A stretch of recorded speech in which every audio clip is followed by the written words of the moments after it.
In a 2 News exclusive tonight, what's wrecking the romance in your life? Well, it may be prescription medicine. You know, it's supposed to make you feel better, but I went digging and discovered that some of those drugs may ruin your sex life.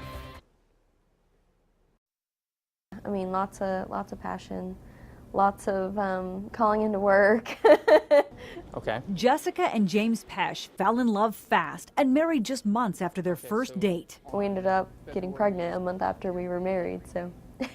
Raising their son Jace and building their personal training and nutrition business demands all their time. When Jessica began suffering severe mood swings and depression, a doctor prescribed an antidepressant.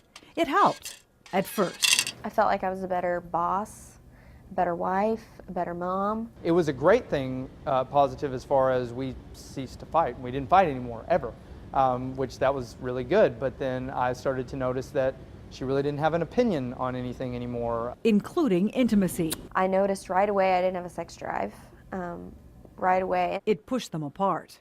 I was always constantly battling the inner turmoil, whether or not which one was worse, the fighting or the lack of intimacy.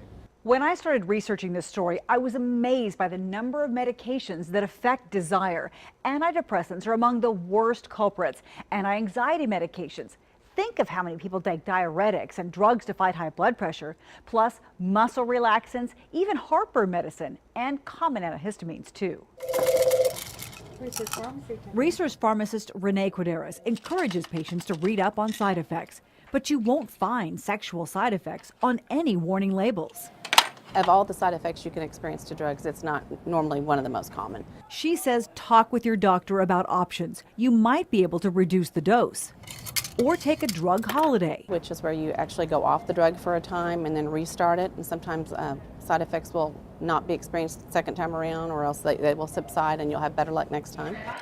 You might even try a different medication. I think doctors are sometimes embarrassed to bring this up to the patients. They get kind of focused on high blood pressure, heart disease, depression, and they're not really thinking of things like sexual dysfunction. Dr. Scott Litweiler specializes in treating sexual dysfunction in men and women. He recommends talking to your doctor. If changing drugs isn't an option, you may want to try medications that help boost your desire. You've seen the ads for men. Well, some work for women too.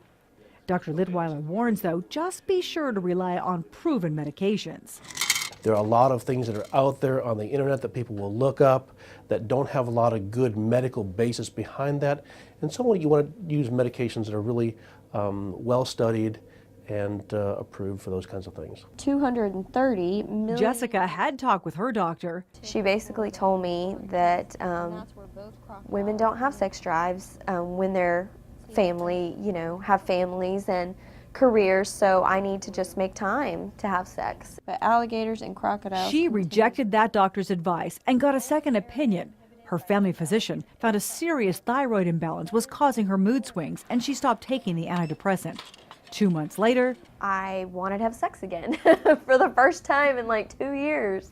And now I have those feelings again, Now a certified nutrition advisor, Jessica suggests keeping a journal of the meds you take and how they affect you. Be aware of how you feel when you put things in your body. Paying attention and seeking answers paid off for the two of them. Life together now is fantastic. Definitely always make sure we have sex time Sunday, no matter what. That's kind of a set appointment every week, and I look forward to it, absolutely. Now, doctors and our couple insist that you really have to be your own advocate. Read up on those medications and find out if it's the med or your medical condition that's impacting your intimacy. I did put the entire list on our website for you, kjrh.com.